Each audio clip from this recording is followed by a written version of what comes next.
Andrew McCART, IFL TV, in association with MTK Global. I'm here with H-Man, baby! Hey! the best hype man in the game. Best hype man in the game. Huzaifah Iqbal. Yes, right? Huzaifah Iqbal. I just know you as H. That's easy for me. You know why? Because it's a couple of things there. There's H for H-man, H for hype man, H for henchman. Because if I take this top off, I don't want to pull off the top. Yeah, we've got female viewers, man. I don't want to pull off the top, but it is what it is. But I've been asking for the last 24 hours to get you on the channel because you're everywhere on TV. The voice, we can hear you, we see you, but people don't know who this man is. So give a little bit about your background. You are a fighter as well, don't you? You've had a couple of fights. Yeah, I had the WBC back in... What's that? I was joking. Featherweight title, yeah? Cuzzy, featherweight title, man. Okay, from Croydon, specifically Thornton Heath. More brought up in quite a bit of a rough town of Thornton Heath. A very rough town, Thornton Heath. Used to get into quite a lot of trouble, man. But back then, and then eventually the courts turned around and said, I've said this in interviews, the courts turned around and said that, look, he's getting into a lot of fights, let's put him into boxing. So I ended up going into a local boxing gym near me. It turned out good. I got a good feel for boxing, started loving it, stayed there for a bit, met brother Adam there, met Charlie there. I've known Charlie going on maybe at least about nearly... Charlie's camera shy, isn't he? Yeah, he's very camera shy. He's in this room now, but he's camera shy. Styling it out like for other purposes, but anyway, that's a separate story. So I've known Charlie since for about 12, 13 years. I've known Charlie, man, a very, very, very long time. So we used to box together over there. Fell in love with the sport, sincerely fell in love with the sport. Saw brother Adam there. Took some advice from him. Adam Booth, baby. Hey, Adam Booth, baby! And then got some advice to turn over amateur, get some amateur pedigree in me and all the rest of it. And obviously when I wanted to turn over amateur, they turned around and said to me, look, no beards allowed. They made a rule that you can't have a beard. They said that if you get a cut in the beard, it was a silly rule at the time, but I wasn't willing to part with my religious beliefs. Are you with me? I wasn't willing to part with my religious beliefs. I went to a Catholic school, started looking into different religions. I was away for a while and then started doing a lot of reading and stuff, and this is what just fitted me best, alhamdulillah, and that's how I am. So I wasn't really willing to part with my religious beliefs over boxing. It wasn't that deep for me, but it was a focus for me, and it sincerely was a good drive for me to stay focused on. So when I went over, they said sorry. No, you're good. We're uncut and filtered on IFL, so don't worry about that. Yeah. Anyway, what was I saying? So in the end they turned around and I started doing all these unlicensed shows. Got some advice off Danny Williams. Went over to Mayweather's. Spent some time over there. Done some training over there. Doing like little. There was like this little show over there and whatnot. So done some bits over there. I started just falling in love with the sport, really falling in love with the sport. Years later, I decided that, you know what, hold on, I want to do things properly. I was out on like Eurosport shows and stuff like that underneath Ross Mint and doing like all this other stuff. And then there was an option to go to get a German professional license. And so I was looking into that and I said that, well, I'll do that. I'll go get a German professional license because the beard ruling's not there. I'll just go and do that. So I started thinking about it properly and I said, well, you know what it is, hold on, I just want to go get myself a British license and do that. Came back, saw brother Adam, and after some years I see brother Adam again, and alhamdulillah he put me on he gave me a beautiful opportunity. I said to me, this is what I want to do, and it's God sent that he gave me the opportunity and put me in the environment. Just so happened that come 10 years later, Charlie beats in the gym. Do you know what I mean? Charlie's still there. Yeah, come on, man. Charlie. We'll show what the love feels like on this bed. Look. Hey, Michael Conlan, baby. The main man, Michael Conlan there. Proud of you, mate. Huge fight. Charlie B. And there's Charlie B there. Charlie B. Get a bit cosy. Getting far too cosy. Harlem's falling asleep. Look. Harlem just come from work from railway station. Harlem just come from the railway station at work. Swag for the cameras, man. Yeah. So Adam Biff's gave you this big opportunity 10 years ago. Beautiful. You're saying, but now you're working with professional boxers like Mick. You've got. Can I take that phone call, please? Yeah, of course you can, bro. Sorry, I said. Assalamu alaikum. Yeah, yalla. Alright. Assalamu alaikum. Alright. Hurry up. Is that the cakes? That's the case, well, Andrew. The brothers are looking after you. You know, man, that's the only reason I came to the interview. Full shebang. Before we talk about the boxing again, I've got to do this for the for the IFL viewers, like you're not just the hype man for the fighters, you're bringing the goods for the team, like Charlie, like Harlem and myself. Can we show them what's on the table? Aye, Look at this. Come on. Andrew McCART, baby. Aye. Guest appearance. IFL thing. Aye. See, that's why we're here. The cakes why and the we're here, donuts, look. bro. And you got the sugar on TV, man. Seriously, but no, honestly, We're all athletes here. We're all good. 100%. We can eat that. We can eat that. And burn it. So tell me then. Obviously, Adam Booth gave you this opportunity 10 years ago. I mean, you've had a couple of fights as a professional, have you not? Yeah, but you do a little bit more in the gym, don't you? You take the fighters on the pads and a little bit of training and whatnot. Yeah, so brother Adam I think he saw a video of me floating about of me doing pads, and then he was like, look, come in the gym, do a bit of pads. And it was like, really, can you imagine Adam Booth asking you to do a bit of pads? And then after a while he gave me the platform and he was like, come in, do some bits, help out and stuff. And for me, it was surreal, man. Because are you with me? I've genuinely always been a fan of brother Adam and what he's done for boxing, and what he still does for boxing. Do you know what I mean? And more so, having a conversation with him, I've always academically been smart. Even though I had loads of madnesses in school and stuff, I always was academically smart. However funny. Charlie's laughing. Yeah, Charlie's funny. Like Charlie's a Croydon boy as well, you know. But so the. Brother Adam's level of education, especially to do with loads of things, man, the way he can open up your mind and make you understand is a very, very deep thing. And I thought to myself, hold on, if Charlie can do it, then why can't I do it? You know what I'm saying? Like, Charlie's way more. You as good as Charlie in the past?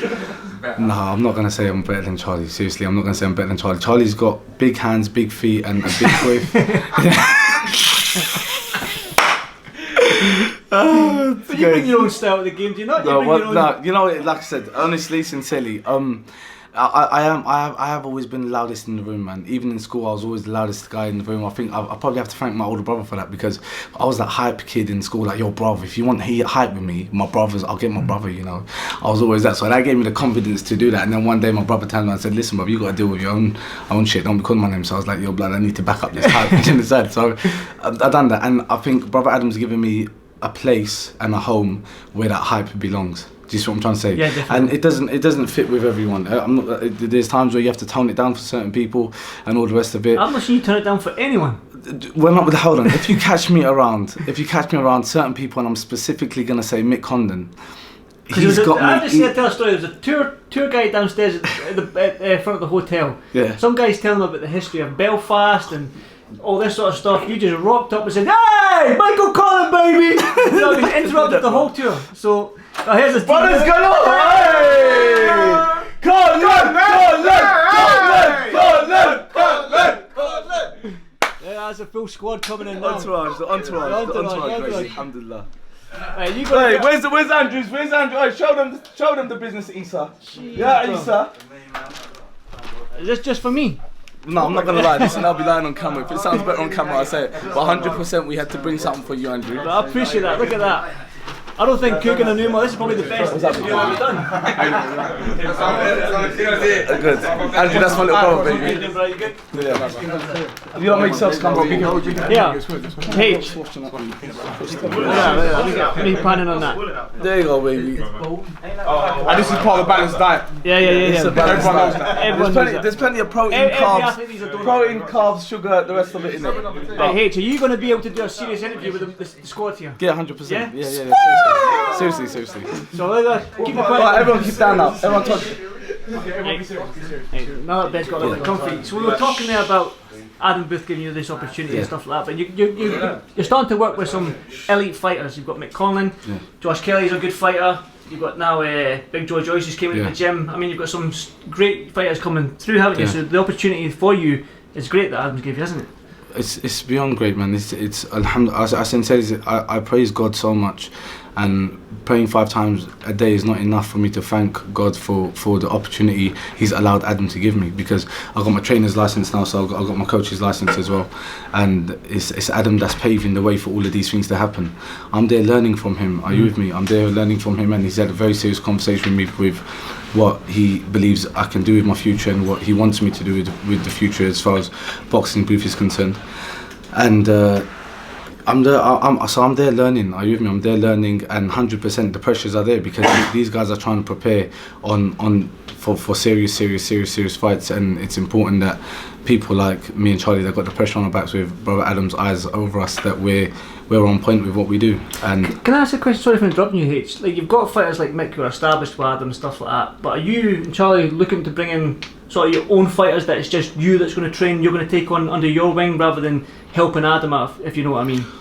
I think we're going to leave that to Brother Adam to do. I think Brother Adam ultimately has got the obviously, but that's up to Brother Adam to do. And I think the way it's been so far is that obviously it's not Charlie that's scouted out, like say Charlie takes care of Shannon, Harlem and stuff. It's Brother Adam that has told Charlie that, look, you're taking care of X, Y, Z, and I believe that's the direction obviously that he's putting me into and stuff as well. And yeah, that's probably where it's going. Done an interview with Mick yesterday in his bedroom. I'm getting about, you know. He has nothing but kind words and high praise to say about you. What's your thoughts on Mick? I've got to get what your thoughts are. I don't want to sound like it's too cheesy and that it's too much bromance going on, but look, I don't talk about a lot about my history and a lot about my past, and the reason why I touch on it very, very lightly, why I've even mentioned that there were struggles once upon a time, because the story of boxing and taking kids off street and all of that, it's true.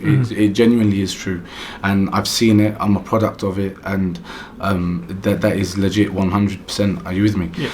So that's why I mention those things. And when I say that, I've seen a lot of faces come and go in life. Are you with me? I've seen a lot of people come and go in life. A good lot of brothers, alhamdulillah, that are still here and that have been around for a long time, and many brothers that aren't really about anymore. And to find people like Mick with the qualities that he's got, the struggles that he's come from, to come from a family, right, a solid family who are working class, humble, stable. Are you with me? Yeah. A family like that, to have someone like Mick, I've seen him, like I've been in New York a couple of times, right? My best experience was when I was with Michael Conlan in New York, and to see a guy who's seen the stardom that he's seen and all of these things, the guy's a walking superstar, and I know him behind closed doors. The guy's humble.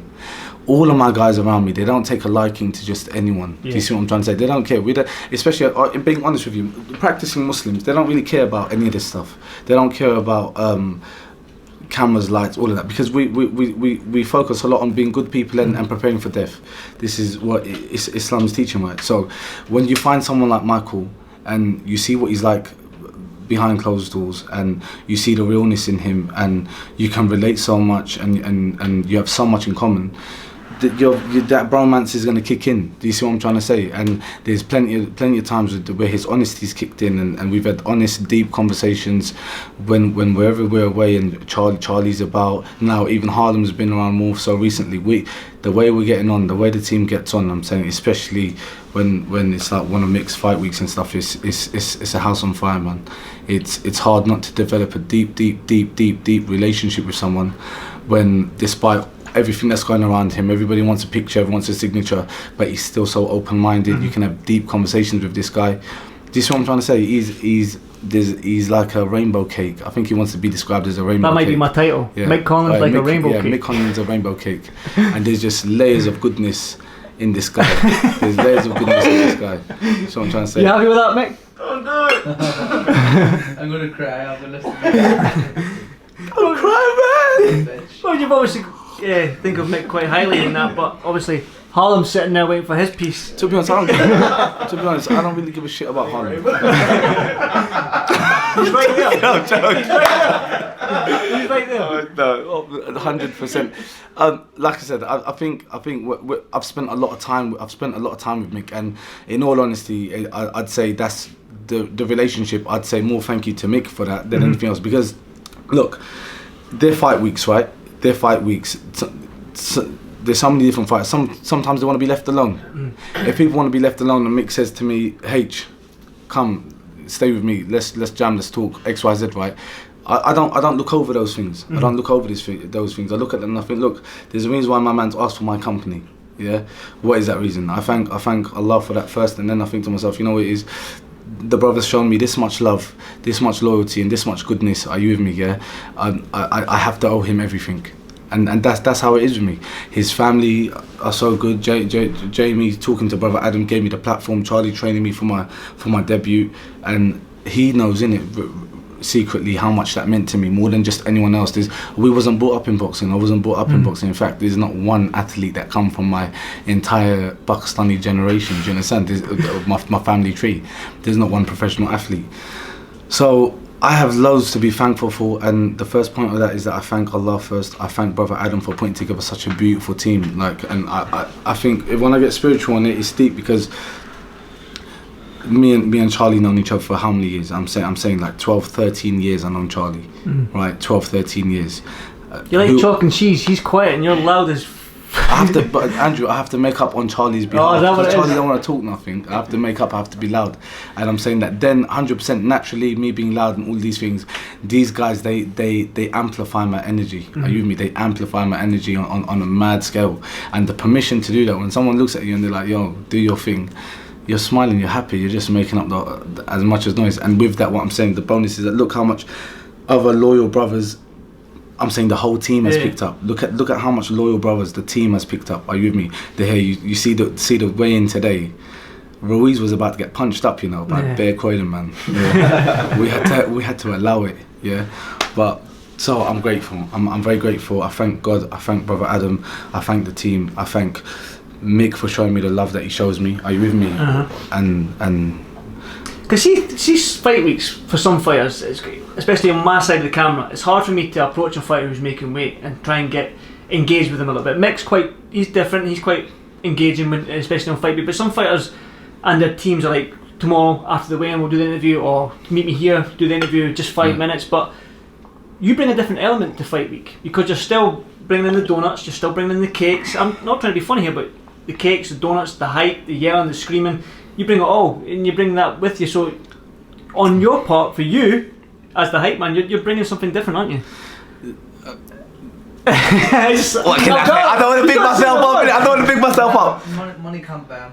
Money can't buy him. No. That's come from Mick Conlan. There you go. Money can't buy you, man. Oh, round of applause, baby. You know what? Honestly, right? Honestly, I've done. Okay, look at this. I do like before getting the pro license and stuff. I've done. I work with like other fighters, so to say, be it on whatever scale they are. They're fighters. Bilal, Saleh, Asif, all Zaja, all of these guys. Right? I've done loads of stuff with these guys. Right? I've seen people when they're making weight. I've seen how. There's other fighters in the gym that don't want to talk to no one. I'm saying when they're making weight and all the rest of that. Everything Mick does, he's a man's man. He's a man's man. There's no mind my language. There's no bitchiness about nothing. Are you with me? This is what I'm trying to say. He's making weight. He want. Yeah, I swear to God, the other day. Yeah, could you imagine the other day? I swear to God, wallahi, the other day. The brother was just buying me milkshakes, donuts, and everything. And he's 2 days before the weigh-in. Yeah, and he's like feeding me. I'm saying, Mick, I can't handle no money. He's like, look, don't do that. And I'm stuffing my face in front of this guy. Nothing phases him. Are you with me? And I admire that. I'm saying that coming from a background where I'm saying that I've seen a lot. I would like to believe I've seen a lot of realness, and spiritually to do with a lot of the stuff that I believe. I've seeing a lot of illness. It's hard to see people. If you see some of the training videos that he was training in, his training camp, I'm telling you, this brother done his last training session about 4.5 weeks ago. 4.5 weeks ago, Brother Adam said to me and Charlie, Not look, literally. No. It's no. I'm saying that this is the level that he was. Usually people finish off with a hard session, right? He's done more than a couple of sessions. This You're camp. saying that he's a consummate professional. He does it. Yeah, Right, I'm saying he's got a different level of beast mode. He's got a different level of beast mode, and you're right. I'm grateful to be on Fight Week. This is my favourite fight week. This is my favourite fight You love week Ireland, ever. don't you? I love Ireland. 100,000,000%. I love Ireland. You see what they do for Palestine. You see how much they relate to so much that's happening in other countries or in other parts of the world that's happening, right? They're huge supporters of struggle, is what I'm saying. They're huge supporters of struggle. And I'm saying that why that matters is because how much people sell themselves out for money, right? Are you with me? Yeah, and they get a bit of stardom, or they get a bit of money, and they get a bit of this, that and the other, and they forget those things. he doesn't. Why does him and his family have no reason? I'm saying that him and his family have no reason to be talking and reminding about struggles and thinking about people that are going through troubles sometimes and all the rest of that. The world hasn't engulfed them. The world hasn't taken them over and engulfed them, and that's a beautiful, beautiful thing. And when you find people like that, you need to hold on to them, because that's good energy, that's good vibes, that's very good energy, and you need to hold on to people like that. Can we stop talking about Mick? No. Fight week, baby! I want to talk about you. Like you mentioned there, your pro debut. Are we going to see you lace up the gloves again? Because no, you've talked about having your trainer's license, but will we ever see you fight again? Okay, I'll tell you why I give this answer, right? And I always say God knows best, and never say never. Reason being, right? I never thought I'd because of the bed rule. I never ever thought that I'd turn over and have that platform. I thought I'd end up fighting as the German boxer and XYZ. Do you understand? I thought that's what it was going to be. And then look how God turns things around. I'm a fighter at heart. That's the family I come from. We're fighters. So. All Punjabis, every single Muslim's a fighter. Do you understand? This ain't gonna get bad, you know. I'm just no. Do you understand? Yeah. Do you understand? And Yeah. that's how we are. So anytime, alhamdulillah, I'm always ready, baby. Always There you ready. go. But Big hands, man.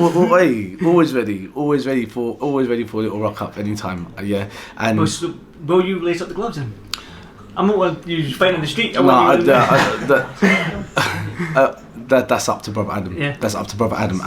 And seriously, look at this. I've never been too business minded. Are you with me? And when you got someone who looks over you and says to you, and he knows what I'm generally saying, like, he knows what my life situation is. You see what I'm trying to say? That, well, it's fine. Fighting is one thing, yeah, but then also having stability, having all this other stability that you need, and a good future set up overrules everything else. And when you got people that look at you like that, and when you have people who are giving you that opportunity and says things like that to you, right, then you have to respect what they say, and you have to trust that they got a good plan. Yep. And as long as MTK doing their thing and Jamie Conlan on the sketch and Mick about, you know, there's always going to be, if the fight opportunity, exactly, if the fight opportunity is there, then 100,000,000%, and Brother Adam gives that nod to go ahead, do it. I'm gonna phone up Charlie B. I'm saying, yo, Charlie, go grab your big hands and your big feet and your pads, yeah, and let's do this thing, innit?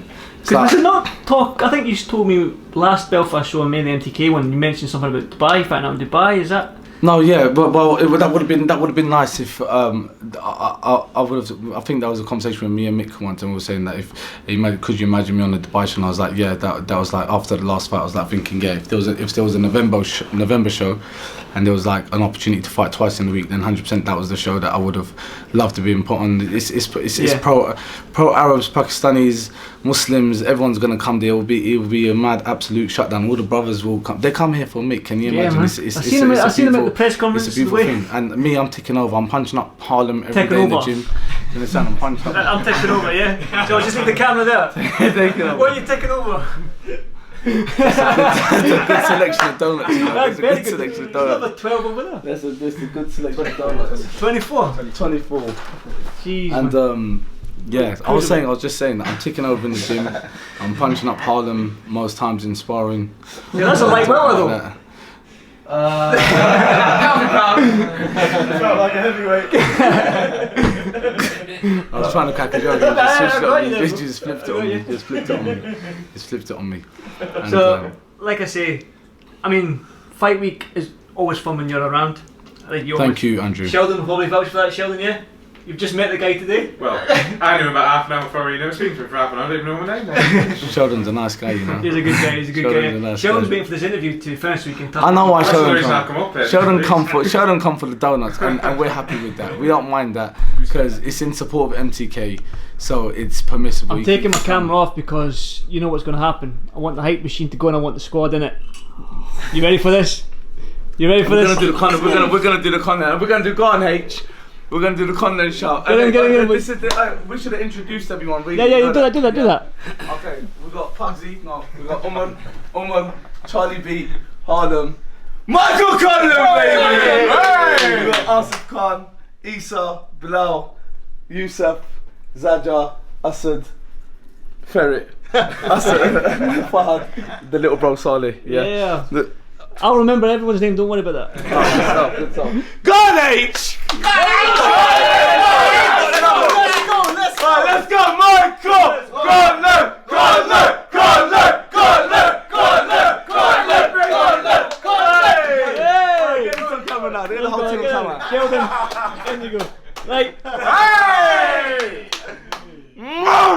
H, thanks for this 5L TV, bro.